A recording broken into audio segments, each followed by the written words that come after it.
May chismis ako sa'yo. Kasi, si Goldie, napakasilosa talaga. Kasi meron dumating na bagong pusa.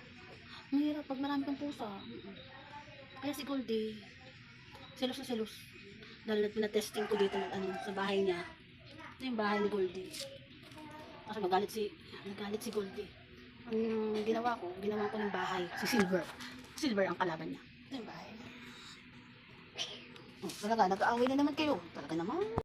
Away na naman to sa Goldie. Goldie, ikaw, hindi na nga away. Ha? Huwag nag-away. Goldie, baka silosa. Huwag mag-away. Huwag mag-aaway. Ba't yun? Ha? Goldie, huwag mag-aaway. Siselos talaga. Ito yung isa ko. Ganun pala.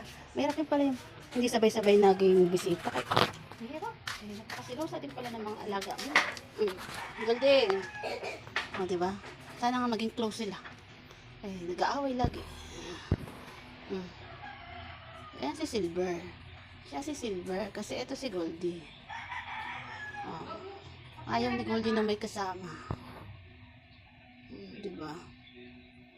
Sana nga maging close sila. Ito si Silver. Talaga naman pati ako nakahawak ako dyan sa inyong dalawa. Sinaman ko na nga ng bahay. Ito yung bahay ni Silver. Ay, ito yung bahay ni Goldie. Dalawa na yan.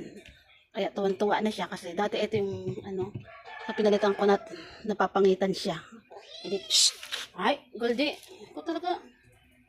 Bigyan pag may alaga na makulit. Huwag mag-away. Talaga nag-aaway. Ba't nang-aaway ka?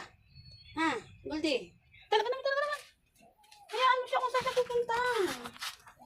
Talaga naman ang Pero pag may alaga, saan punta, Silver? Siya kasi, pag-gala-gala lang muna. Kasi pag sa akin lumapit, Goldie, hindi ka nang kaaway-away. Nang-aaway ka talaga. Shhh! Silver! Ay, talaga. Ang hirap ang dalawa. Ang hirap pag hindi sila sabay-sabay nagdatingan dito. Napakataray ni Goldie. Meron talaga mga alaga na mataray. Goldie. Ito na yung pangalan niya. Siya si Silver. Siya si Goldie. Ito si Silver. Nag-try kasi siya sa bahay ni Goldie. Nagustuhan niya yung bahay ni Goldie. Ayaw ni Goldie. Kasi, ito si Silver. Nag-try siya magbahay-bahayan dito. Kay Goldie to ayaw ni Goldie na may nagamit ng bahay niya. Diba? Taray. Diba? Nagtatampo na naman yan. Ang mahirap talaga pag ganyan ang ugali mo. Gusto niya pumunta sa bahay ni Goldie. Ito kasi yung bahay ni Goldie. Ayan kay Goldie. Ito naman. Kay Silver. Ginawang ko. Ayan yung kay Silver. Ito kay Goldie. Up and down. Kaya gusto ni Silver pumunta dito sa bahay niya.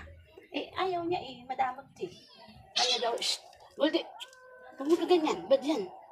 Talagang tampong-tampo talaga. Kaya ayaw niya may bago ditong dumadating. Kasi siya nga huli-huli. Hello, siya si Silver. Siya si Silver. Pangalan mo? Ikaw si Silver. Talaga naman si Goldie nang-aaway palagi. Talaga naman. Kaloka ka mga ugali. Kahit na pag pinaghiwalay ko na nga ng bahay. Paano kapag nanghihiram pa? Buti na nagawa na ako ng bahay-bahayan kaysa gumastos ako. Ismida ay pagkain na lang. Buti nakakuha ako doon sa malapit sa basura.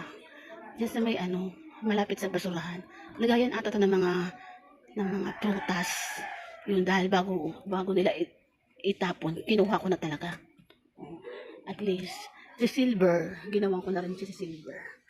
Maganda naman kay Silver. Kaso kay Goldie kasi may up and down.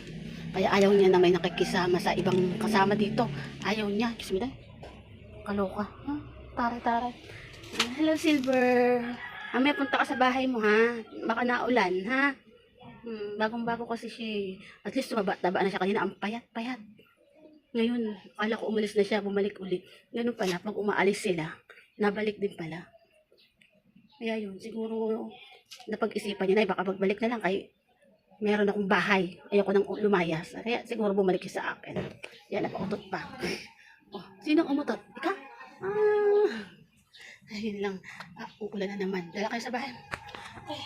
Bye na nga. Bye.